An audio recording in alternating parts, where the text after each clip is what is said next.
नमस्कार दोस्तों, आज मैं आपको ज्येष्ठ मास में नित्य नियम से सुनी जाने वाली पीपल सींचने की कहानी सुनाने जा रही हूँ। प्रेम से बोलिए पीपल देव की जय हो। किसी गांव में एक सेठ सेठानी रहते थे। सेठानी बहुत ही धार्मिक प्रवृत्ति की थी। वह रोज नियम से पूजा पाठ किया करती थी। इसी तरह रोज नियम से पीपल को जल भी चढ़ाती थी, दिया लगाती थी और पूजा करती थी। उनका कोई भी संतान न था, जिससे वह सेठ सेठानी बहुत दुखी रहते थे। सेठ सेठानी की उम्र बढ़ती जा रही थी, लेकिन उनके कोई भी संतान न हुई। इस वजह से सेठ जी को बहुत ही चिंता रहने लगी और वह उदास रहने लगे।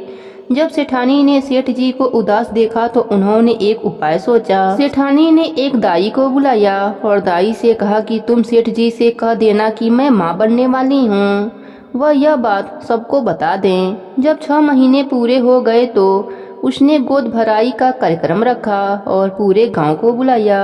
सेठानी ने दाई से कहला रखा था कि जब किसी के यहाँ बच्चा हो तो उसे थोड़ी देर के लिए मेरे वहाँ आकर रुला देना, मैं तुझे बहुत पैसा दूंगी।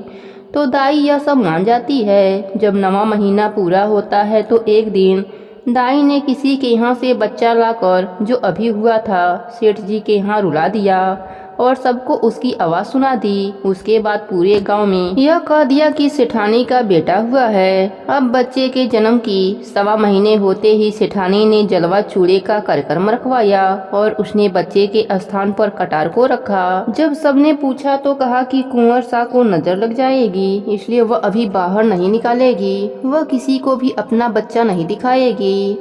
5-6 साल बीत जाती हैं, लेकिन सेठानी के बेटे को आज तक किसी ने नहीं देखा। सेठानी बोलती है कि मेरा बेटा भी अब काशी पढ़ने जाएगा। तो इस बात पर सेठ जी सेठानी से पूछती हैं कि मैंने स्वयं तेरे बेटे को आज तक नहीं देखा तो इसे काशी कैसे भेजेगी। तो सेठानी सेठ जी से कहती है, जैसे मैं कह रही हूँ वैसा ही कीजिए। सेठानी ने अपने बेटे को काशी पढ़ने के लिए भेज दिया और यह बात सबको बता दी। इस तरह समय बीतने लगा। एक दिन सेठानी ने सेठ जी से कहा कि मेरा बेटा 11 वर्ष का हो गया है, अब उसकी शादी करवा देनी चाहिए। आप एक सुंदर सुशील कन्या खोजकर उसकी शादी करवा दो। तब सेठ जी सेठानी जी से कहते हैं कि क्यों मेरे बुढ़ापे में धूल झोंक रही है।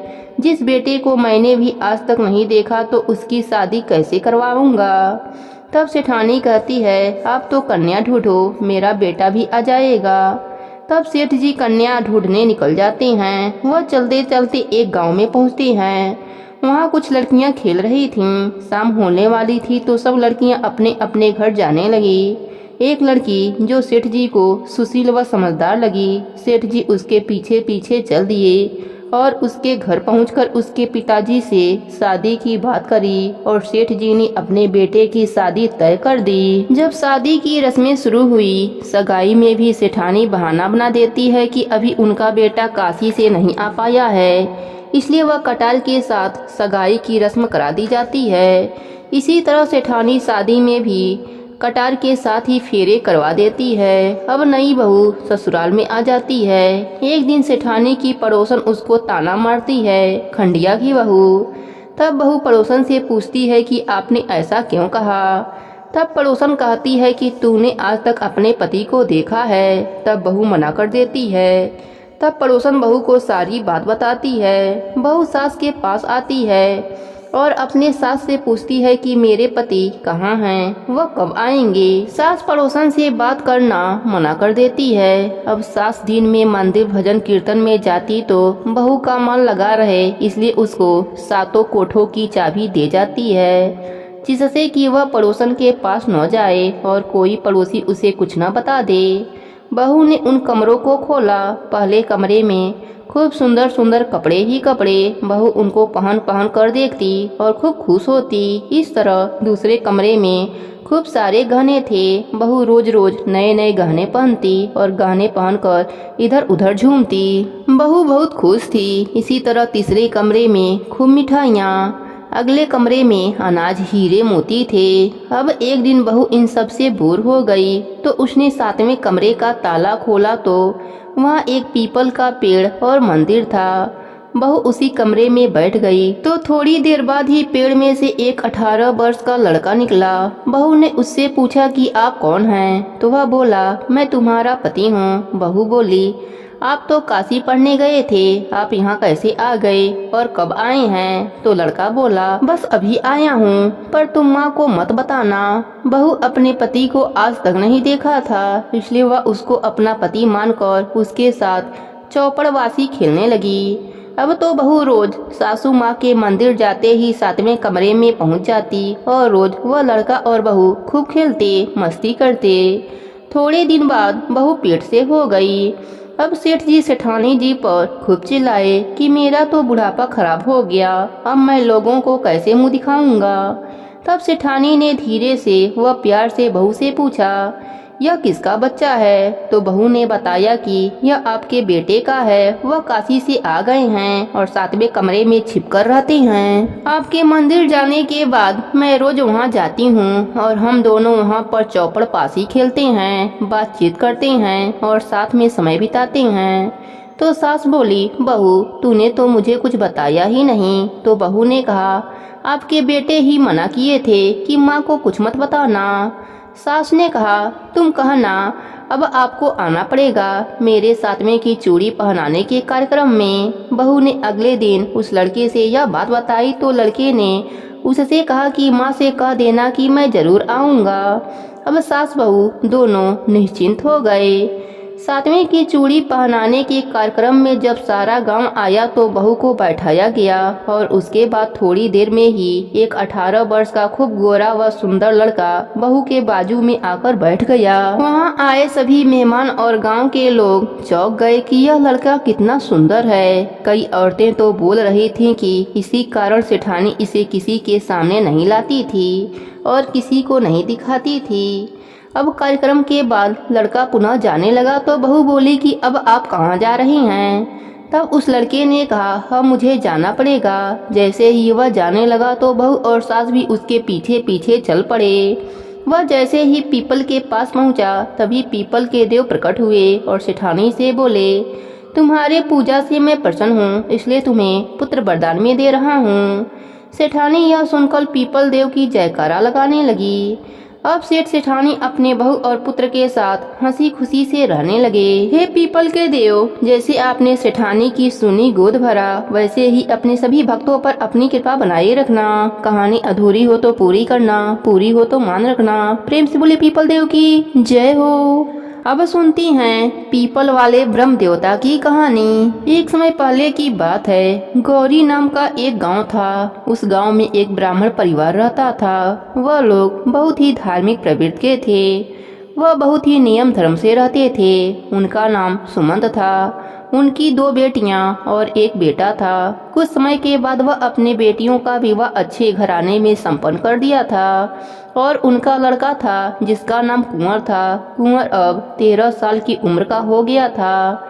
सुमंत जी ने सोचा कि अब मेरा बेटा 13 साल की उम्र का हो गया है, अब इसका शुभ जनेऊ भी कर देना चाहिए। सुमंत जी ने कुंवर की शुभ जनेऊ की तैयारी में लग गए। पंडितों को बुलाया और सारे रिश्तेदारों को भी बुलाया। सबके साथ मिलकर शुभ जनेऊ संपन्न कर दिया गया।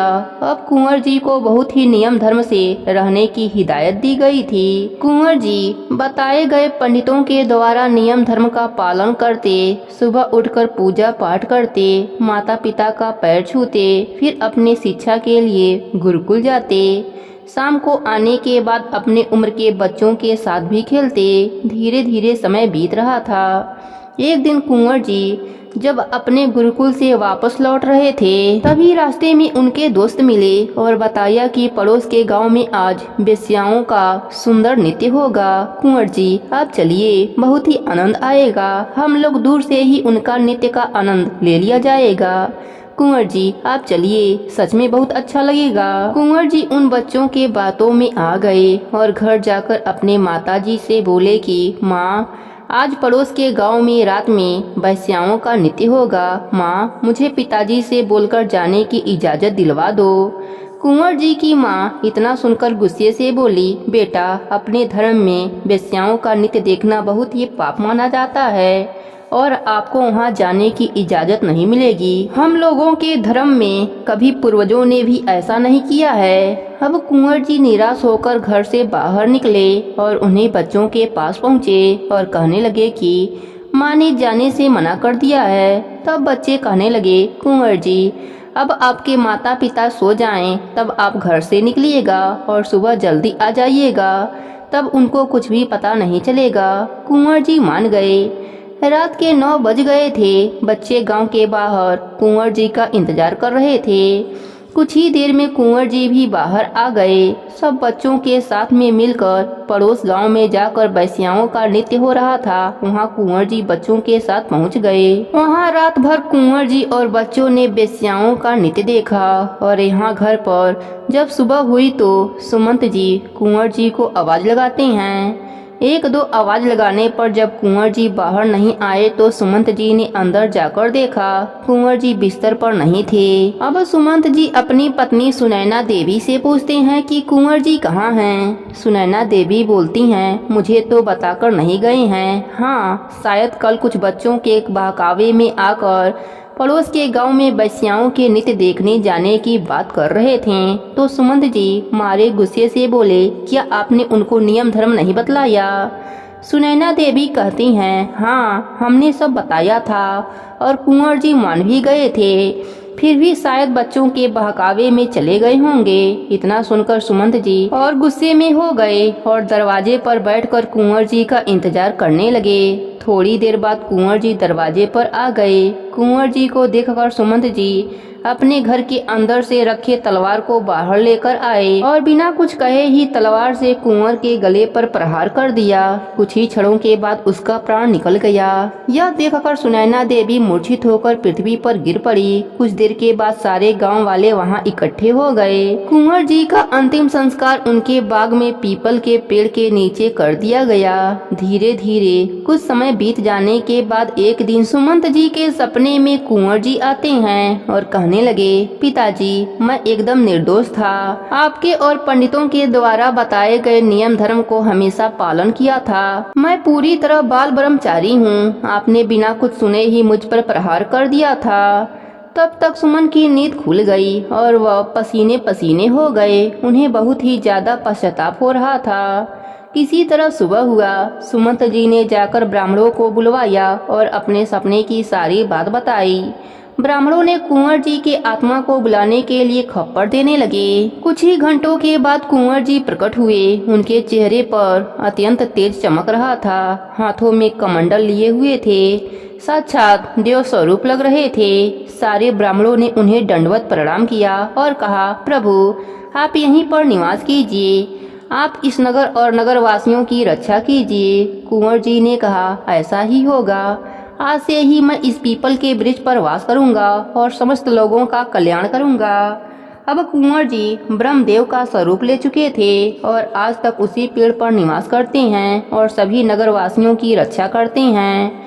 बदले में लोग उन्हें दूध से बना चावल चढ़ाते हैं। कभी कभी तो लोगों को ब्रह्मदेव बाबा दिखाई भी दे देते हैं। प्रेम से बोलिए पीपल देव की जय हो, ब्रह्मदेव बाबा की जय हो। एक ब्राह्मण और ब्राह्मणी थे। वह रोज 7 कोस दूर गंगा जमुना स्नान करने जाते थे। रोज इतनी दूर आने जाने से ब्राह्मणी थक जाती थी। एक दिन ब्राह्मणी कहती है कि कोई बेटा होता तो बहू आ जाती। घर वापस आने पर खाना बना हुआ मिलता, कपड़े धुले हुए मिलते। ब्राह्मण कहता है कि तूने बहुत बढ़िया बात कही है, चल मैं तेरे लिए बहू ला देता हूँ। ब्राह्मण फिर बोला, एक पोटली में थोड़ा सा आटा बांध दे, उसमें थोड़ी सी मोहर असरफी डाल दे। उसने पोटली बांध दी और ब्राह्मण पोटली लेकर चल दिया। चलते चलते कुछ दूर एक गांव में जमुना जी के किनारे बहुत सारी सुंदर लड़कियां मिट्टी का घर बनाकर खेल रही थीं। जब शाम हुई तो सब घर जाने लगे। सबने अपना बनाया हुआ घर बिगाड़ दिया, परंतु एक लड़की बोलती है कि मैं तो अपना घर नहीं बिगाड़ूंगी, मुझे तो रहने के लिए यह घर चाहिए। उसकी बात सुनकर ब्राह्मण के मन पर वह लड़की छा गई और मन ही मन सोचने लगा कि बहू बनाने के लिए यह लड़की बहुत ठीक रहेगी। जब वह लड़की जाने लगी तो ब्राह्मण भी उसके पीछे पीछे गया। जब वह लड़की अपने घर पहुंचती है तब बूढ़ा ब्राह्मण बोला, बेटी ज्येष्ठ का महीना है, मैं किसी के यहाँ खाना नहीं खाता। तुम अपने माँ से पूछो कि मेरा आटा छानकर 4 रोटी बना देंगी क्या। यदि वह मेरा आटा छानकर रोटी बनाएंगी तभी मैं रोटी खाऊंगा। लड़की अपने माँ से सारी बात बताती है। माँ कहती है कि बेटी बाबा से कह दे कि रोटी में 4 रोटी वह भी खा लेंगे। लेकिन लड़की कहती है कि नहीं माँ, बाबा ने कहा है कि मेरा आटा छानकर बनाओगी तभी वह खाएंगे। तब उसकी माँ कहती है ठीक है, जा बाबा से कह दे अपना आटा दे दें। उसने आटा छाना तो उसमें से मोहर अशरफी निकलती है। वह सोचती है कि जिसके आटे में इतनी मोहर अशरफी है उसके घर न जाने कितनी होगी। जब ब्राह्मण रोटी खाने बैठा तो लड़की की माँ बोली, बाबा तुम लड़के की सगाई करने जा रहे हो। बाबा बोला कि मेरा लड़का तो काशी पढ़ने गया हुआ है, लेकिन अगर तुम कहो तो मैं खड़ कटोरे से तेरी लड़की को ब्याह कर साथ ले जाऊं। लड़की की माँ बहुत खुश हुई और उसने अपने लड़की के ब्याह कटोरे से कराकर विदा कर दिया। बूढ़ा ब्राह्मण अपने साथ बहू को घर लाया। उसने दरवाजा खटखटाया, कहा दरवाजा खोल, मैं तेरे लिए बहू लाया हूँ, आकर बहू का स्वागत सत्कार कर। ब्राह्मणी बोली, दुनिया ताने मारती है, अब तू भी ताने मार ले। हमारे तो 7 जन्म तक कोई बेटा बेटी नहीं होंगे तो बहू कहाँ से आएगी। ब्राह्मण बोला, अरे तू दरवाजा तो खोल। ब्राह्मणी ने दरवाजा खोला तो सामने बहू खड़ी देखी। तब वह आदर सत्कार से बहू को अंदर ले गई। अब जब ब्राह्मण और ब्राह्मणी नहाने जाते तो बहू घर का सारा काम करके रखती, खाना बनाती, सास ससुर के कपड़े धोती और रात में उनके पैर दबाती। इस तरह से काफी समय बीत जाता है। सास बहू को सीख देती है कि बहू चूल्हे की आंच बुझने मत देना और मटके का पानी खत्म मत होने देना। एक दिन चूल्हे की आग बुझ गई। बहू भागी भागी पड़ोसन के घर गई और बोली, मुझे थोड़ी सी आंच दे दो, मेरे चूल्हे की आंच बुझ गई है। मेरे सास ससुर सुबह 4 बजे से बाहर गए हुए हैं, वे थके हारे वापस आएंगे, मुझे उनके लिए खाना बनाना है। पड़ोसन कहती है, अरे तू तो बावरी है, तुझे तो यह दोनों मिलकर पागल बना रहे हैं। इनका ना कोई बेटा है ना कोई बेटी है। बहू बोली, नाना आप ऐसा मत बोलो, क्योंकि इनका बेटा काशी पढ़ने गया है।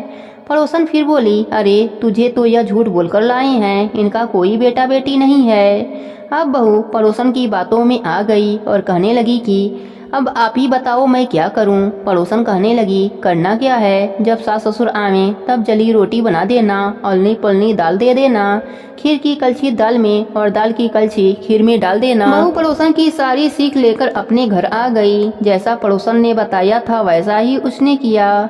जब सास ससुर आए तब कोई आदर सत्कार बहू ने नहीं किया, ना ही उनके कपड़े धोए। जब सास ससुर को खाना दिया तो सास बोली, बहू यह रोटी जली क्यों है और दाल भी अवलनी है। बहू पलटकर जवाब देती है कि आज यही खा लो सासू जी, अगर एक दिन ऐसा खाना खा भी लिया तो तुम्हारा कुछ बिगड़ नहीं जाएगा, मुझे तो जीवन भर ही अनूठा ही रहना है। बहू की बातें सुनकर सास बोली कि आज तो बहू ने अच्छी सीख नहीं सीखी है। अब बहू फिर से पड़ोसन के घर भागती है और कहती है कि अब आगे बताओ कि मुझे क्या करना है।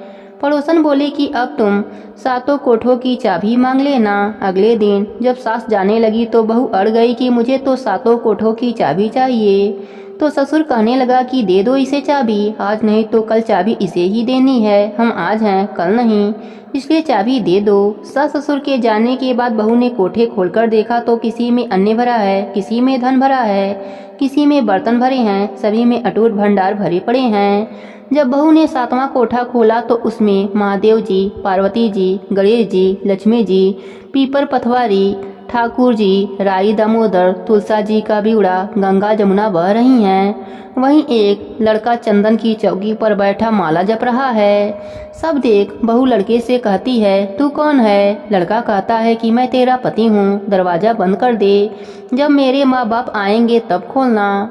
सारा नजारा देखकर बहू बहुत खुश हुई और नाचने फिरने लगी। 16 श्रृंगार कर सुंदर वस्त्र पहन सास ससुर का इंतजार करने लगी। उनके लिए 36 प्रकार के पकवान बनाकर रखे। सास ससुर जब वापस आए तब उसने उनका बहुत आदर सत्कार किया, उनके कपड़े धोए, उनके पैर दबाए। बहू सास की पैर दबाते हुए कहने लगी कि माँ जी आप इतनी दूर 12 कोस यात्रा कर गंगा जमुना स्नान करने जाती हैं, थक जाती होंगी, तो आप घर में ही क्यों नहीं स्नान कर लेती। बहू की बात सुनकर सास कहने लगी कि भला गंगा जमुना घर में बहा करती हैं क्या। बहू बोली, हाँ माँ जी बहती हैं, चलिए मैं आपको दिखाती हूँ। उसने 7वां कोठा खोलकर दिखाया तो उसमें 33 करोड़ देवी देवता विराजमान हैं और वहीं तिलक लगाकर चंदन की चौकी पर एक लड़का माला जप रहा है। ब्राह्मणी ने कहा कि तू कौन है? लड़का बोला, माँ मैं तेरा बेटा हूँ। बुढ़िया फिर बोली, तू कहाँ से आया है? लड़के ने कहा कि मुझे पीपल देवता ने भेजा है। बुढ़िया कहने लगी, बेटा यह दुनिया कैसे जानेगी, यह जमाना कैसे जानेगा? देवर देवरानी, जेठ जेठानी, अगल बगल पड़ोसी कैसे जानेंगे कि तू मेरा ही बेटा है? बुढ़िया ने विद्वान पंडितों से सलाह ली तो वह बोले, इस पर बहू बेटा साथ खड़े हो जाएं और उस पर बुढ़िया खड़ी हो जाए।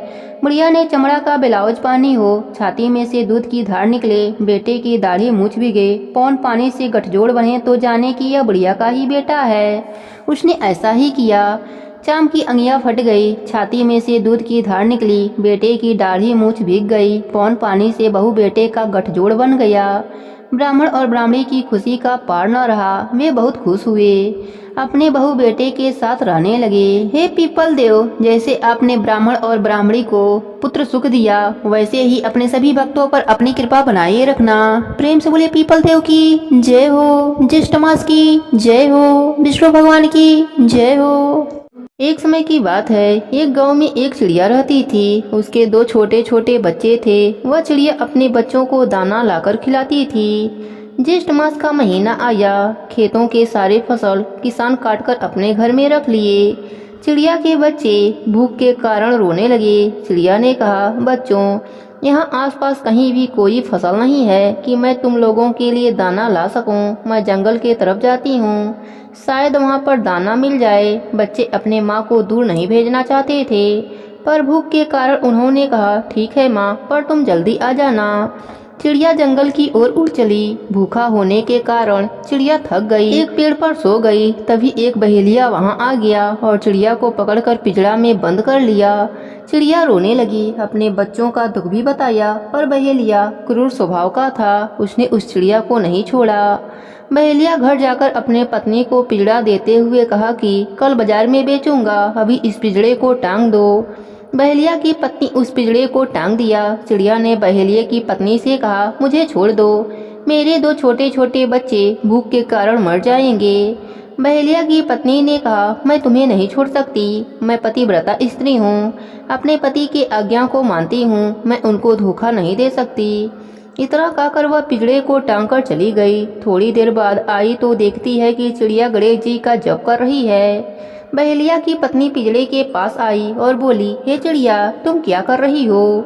चिड़िया ने कहा, मैं विघ्न विनायक श्री गणेश जी का नाम ले रही हूँ, उनकी कृपा हुई तो मैं इस बंधन से छूट जाऊंगी। बहेलिया की पत्नी ने हंसा और कहा, तुम भगवान की शक्तियों को मानती हो, हम लोग तो अपने कर्म को ही भगवान मानते हैं, और मैंने कभी भी भगवान का नाम नहीं लिया, और मैं अब तुम्हारे विश्वास को देखना चाहती हूँ। अगर तुम बच गई तो मैं यह सब छोड़ दूंगी और भगवान के ध्यान और कीर्तन में लग जाऊंगी। इतना कहकर बहेलिया की पत्नी घर के कामों को करने लगी। सुबह हुआ तो बहेलिया उस पिंजड़े को लेकर जाने लगा।